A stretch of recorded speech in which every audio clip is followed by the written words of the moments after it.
Module 3 Structural Geology and Rock Mechanics, Session 2 for 3rd semester Civil Engineering.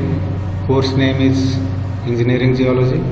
Course code is 18CV36. Faults. Fault is a displacement of two rock blocks either each other. So, faults due to the brittle deformation, these fault structures are forming where less temperature and less pressure with high strain in a rock materials, more ruptures and fractures. If there is no movement along the ruptures or fractures, is called joints.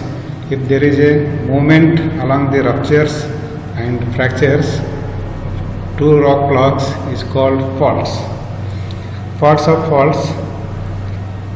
In a faults of faults, there is hanging wall. It is above the fault plane. Then footwall. It is the below the fault plane. Where the movement along the movement along the ruptures is called fault plane. So fault plane, a plane along which the rupture has actually taken place or where one block is moved with respect to the other is known as fault plane. So next, this head, it is the inclination of the fault plane that is vertical. So inclination of this is the fault plane.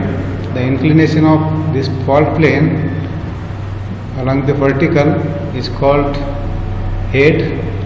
Through is the vertical distance between footwall and hanging wall is called through.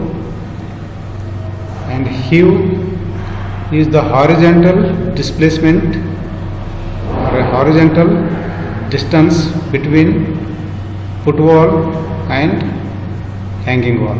This is hew. So types of faults. Faults can be divided into several different types depending on the direction of relative displacements. One is normal fault.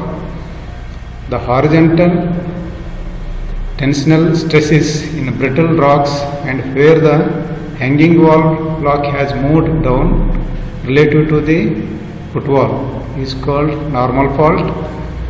And reverse fault, the horizontal compressional stresses in brittle rocks where the hanging wall block has moved up relative to the footwall is called reverse fault. And horst and Grabens, due to the tensional stresses, the normal faults occur in a series with adjacent faults dipping in opposite directions. In such a cases, the downdrop blocks form Grabens and uplifted blocks forms horst. So fourth one is thrust fault, is a reverse fault where the dip of the fault plane is less than 45 degree. The thrust faults has the considerable displacement measuring hundreds of kilometers and can result in older strata overlying younger strata. This thrust fault will be common in a regional scale in Archean terrain, that is in Gadag schist belts and Hatti schist belts. Throughout some schist belts, these due to the thrust faults, there should be a lot of dilatant fractures or shear zones. Along those shear zones will be significant for gold mineralization or some economic mineralization. So strike slip faults or faults where the relative motion on the fault has taken place along a horizontal direction. Such faults result from shear stresses acting in the crust. The evidence of movement on faults are recognition of fault in the field. How to find out the faults in a field? In a field, if we are observing in any breccia beds or breccia formations or silicon slides or any myelinite, this breccia means angular fragments within a fine-grained matrix. The such type of rocks, if we are finding in a field, so near or in particular field there is a fault zone. If silicon slides means due to the temperature, some rock materials will be melting and it is formed as a greenish, greasy materials along the fractures. If such fractures is available in a field, so we can assume that the near to the rock body there is a fault zone. This myelinite will be formed in a regional scale. The myelinite zone will be, it is silicified and silicified zone, means some chlorite or any micaceous. So these chlorite will be modifying into silicification, and some quartz minerals will be modified to the silicification, fine grained silica rock. So such zones, if we are finding in a field, so we can analyze that there is a fault zone. Next structure is joints. A joint is a break or fracture of natural origin in the continuity of either a layer or body of rock. It is called joints.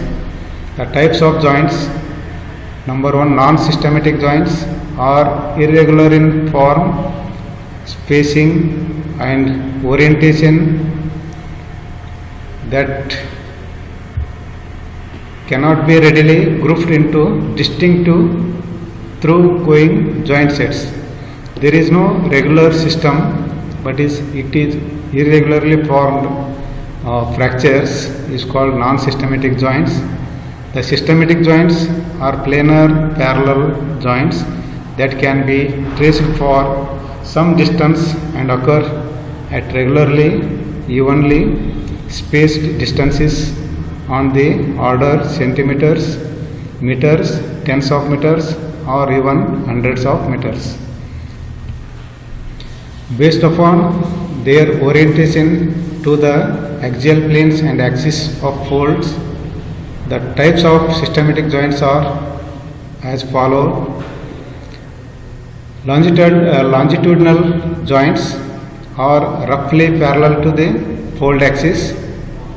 Cross joints, these cross joints are formed perpendicular to the fold axis.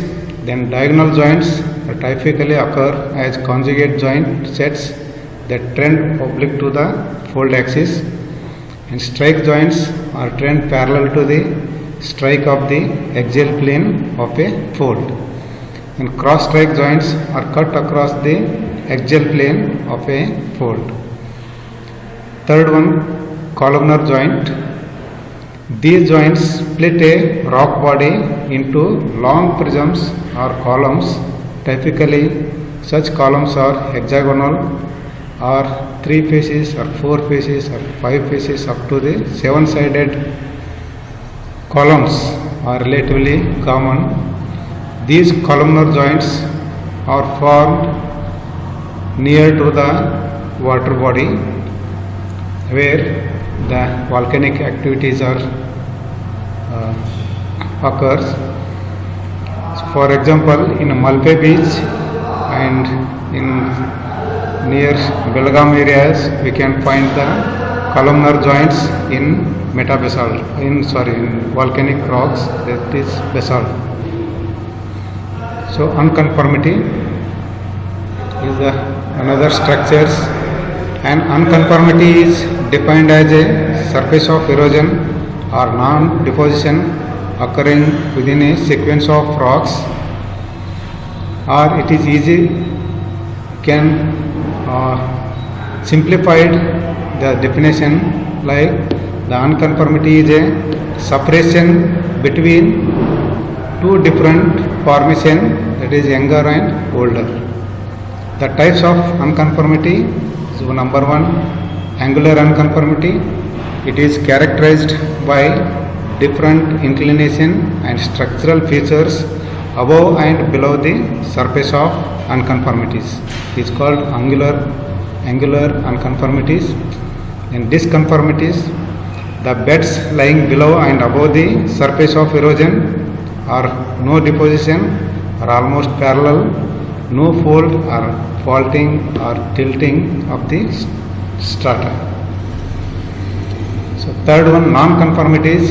In a sequence of rocks composed of plutonic igneous rocks like granite, as older or underlying rocks, and sedimentary or volcanic rocks as the overlying younger or newer rocks. This is called non-unconformities. Then fourth one, local unconformities. The unconformity is traceable only in a small area or in a few rock formations of a given area. Fifth is regional unconformities. The unconformity is traceable over a large area extending for hundreds of kilometers. It is conveniently called a regional unconformities. For example, in Saudatti can find the separation between Kaladagi Basin and Archeanic terrain like Dharwar group rocks. There is a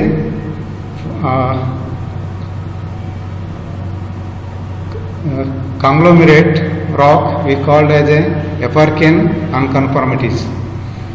So that is the best example for regional unconformities. Thank you.